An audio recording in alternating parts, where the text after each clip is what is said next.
Yo, yo, yo, yo, yo, what is going on, CoD Familia? It is your boy BN. Today, I thought we would talk about dead kingdoms, how to identify them, and what are some differences in how you might go about rebuilding a dead kingdom in 2025 for Call of Dragons, and what are some of just the general benefits and takeaways that you can utilize from these said kingdoms. As always, if you enjoy the content, make sure you throw us up, because that was a lot. Thanks. So let's first start off by defining kind of the two main ways that you are going to be utilizing a dead kingdom. It's either going to be in a rebuild phase where you still have kind of a small active group there, but your kingdom for the most part is deadish and you're trying to rebuild, revitalize.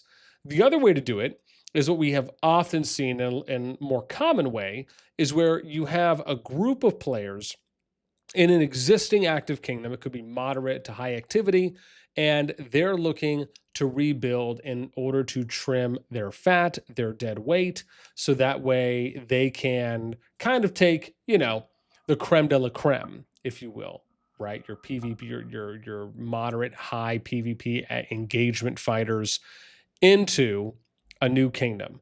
So that way you can have more of a harder control now, especially with more of the migration control that kings and queens have in kingdoms than they have probably ever had before. And being able to really control that water gate, if you will, on who's coming in and when they come in, how many are coming in, how much power overall is coming in. So because of the controls, it actually makes things like if you've been playing the game for a while and you've accumulated a number of dead weight, a number of kind of fatty players, if you will, in the sense of maybe just kind of inflated stats, or maybe it's not as active as they were before. Maybe they're just not contributing overall as much as some of the other kind of mid-high performers are. And you kind of want to take, your top 1% or however, whatever percentage it may be, and you want to go and migrate everyone to basically a fresh plot of land. It makes it easier where you don't have to then trim as much. And if you're very diligent and careful about who you're bringing in, it means that you have a lower percentage chance of accumulating a higher amount of dead weight over the period of time that you would be there in that new kingdom versus where you were playing before and kind of accumulating it up probably a little faster over a longer stretch of time.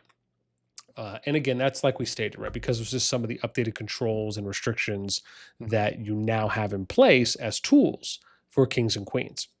So now that we kind of got those two things out of the way, right?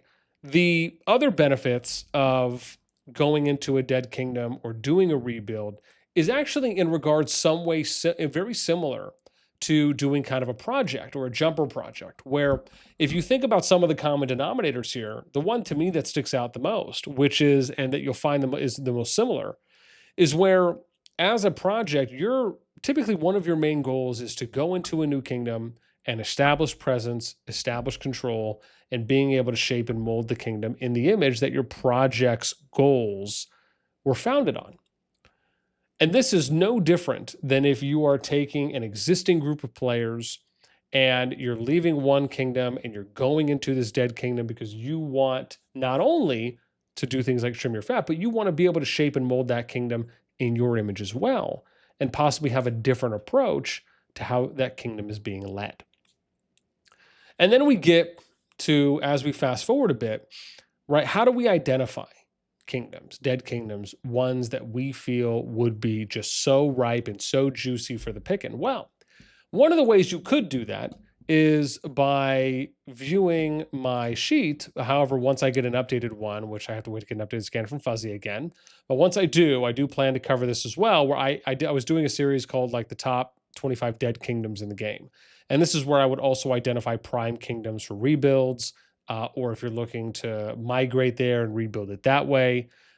This was I would say probably one of the better resources out there in how to be able to identify this. I've had many people reach out to me once I put these out saying, hey, thanks so much, right? We were able to find our new kingdom because we looked at your video and you had a lot of good information there that helped us kind of narrow down and basically select the kingdom that we ended up wanting to go with. And so, however, if you're not doing it that way, you would have to do it the old-fashioned way. And the old-fashioned way is by clicking on kingdoms like this and looking at their RMS, or their realm migration score. Now, you would probably only want to really identify green kingdoms for the most part, maybe some actives, but really green. And you want to look for the lowest migration score possible. Why? Because the lower the migration score, the lower the total amount of active players on the map and the overall lower amount of power. And again, there's other factors that go into it, but if you're just trying to, if I'm trying to simplify it and give you something easy and digestible, those are probably the two big takeaways. And so the lower the score, the better, and that's really what you're looking for. The next phase of once you have identified a number of kingdoms, and I would say probably try and grab like 3 to 5 that you think you could utilize, right? And so once you figure out, I'd say about 3 to 5 kingdoms that have the lowest migration score possible, and you might have to go and look at other kingdoms. However, keep in mind that you're probably not going to be able to see the realm migration score for some of these. Oh, it actually just might be those ones, right? Yeah.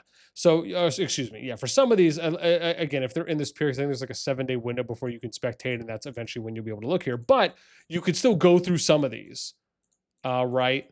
And you can click on them and view their RMS, right? Their realm migration score.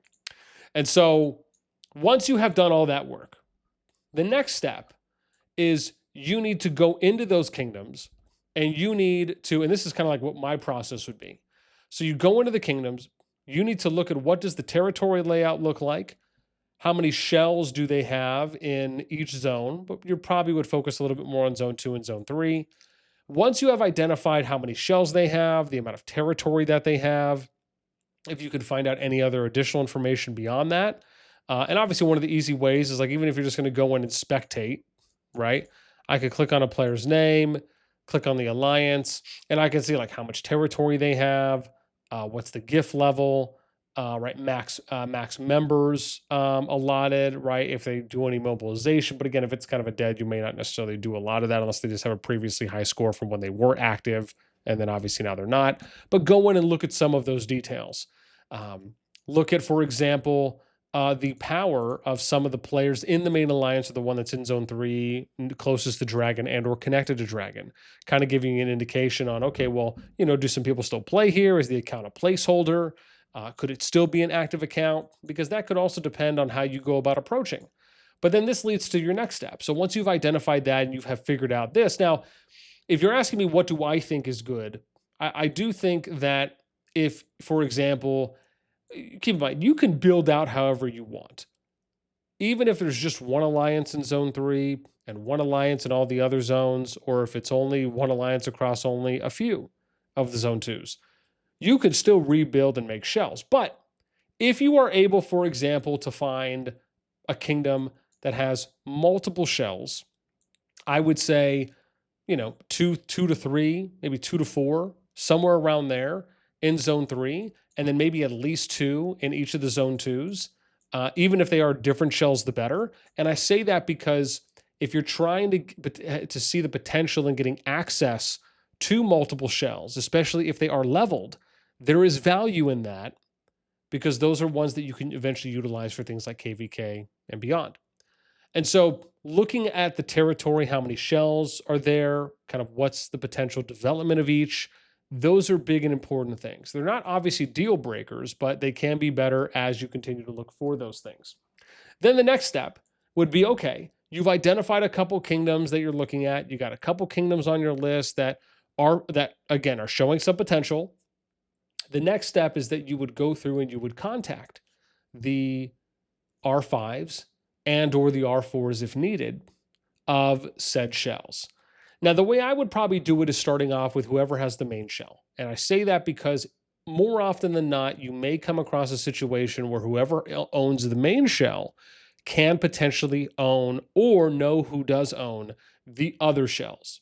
And so then it's, okay, hey, listen, you're reaching out, and you might start off simply by just saying, hey, hi, I wanted to introduce myself. I don't know, how active the kingdom is, if there's other people that are potentially, if you guys are planning to do some recruitment, or how long it has been dead. But I have a group of people, we're very interested in this kingdom. We'd love to be able to sit down and talk about, having our group come in.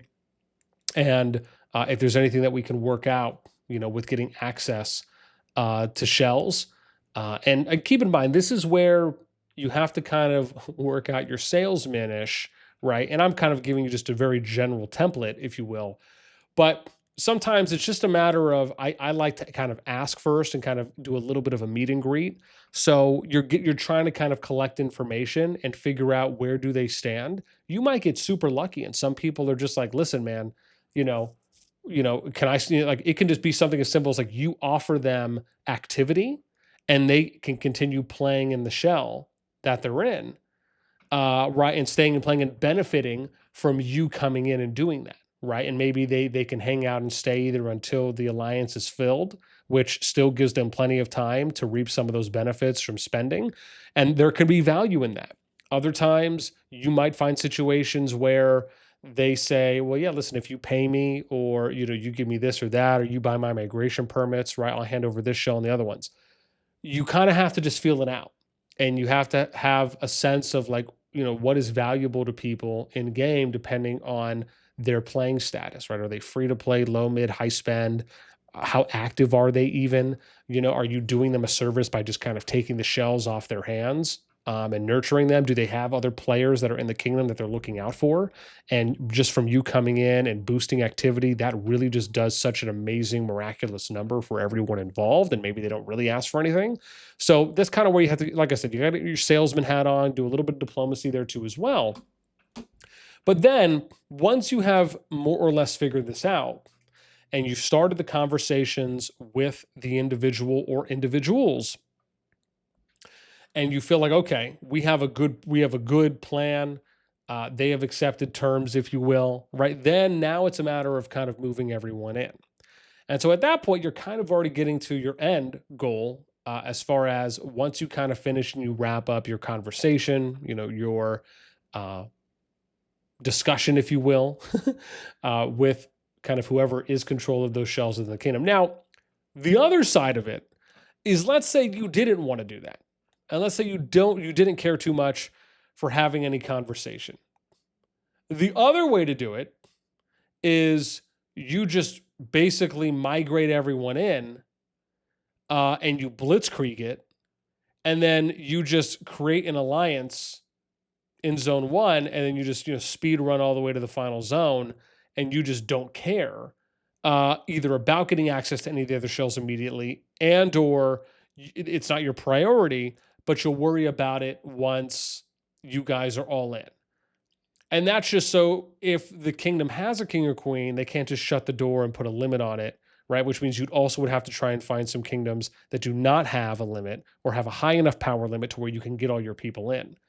And so that's also the other challenge. That's why you might need to have conversations with kings or queens, especially if you have a lot of kingdoms that are primed and they're setting. Now, if you're asking me, and this is the other side, I'm not trying to give anyone any advice, but I've seen people that have done that where they're in dead kingdoms. They know their kingdom is dead. They know it's prime. It's a prime rebuild real estate. And they just set the lowest possible power limit that they can. And they wait for people to hit them up, right?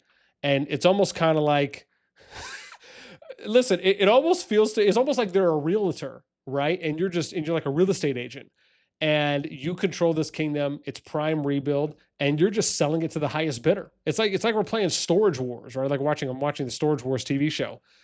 And again, this is a real thing. Like this is something that's been happening in Rock for years.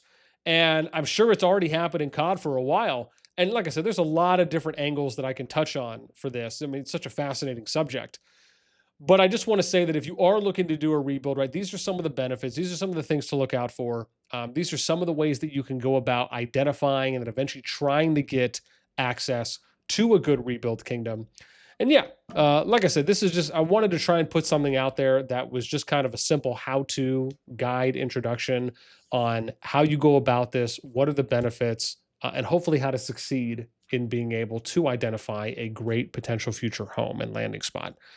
I would love to hear from some of you, though. If any of you out there have done some rebuilds, if you had an easy process to do the rebuild, if you had a challenging process to do the rebuild, if you met people in these dead kingdoms that were very understanding, they were very easy to work with, or you had some situations that were very challenging and hard to work with, I'd love to hear your story, and I'm sure others would love to read those as well. So let us know in the comments below. That is going to do it for me. As always, until next time, I'll catch you later.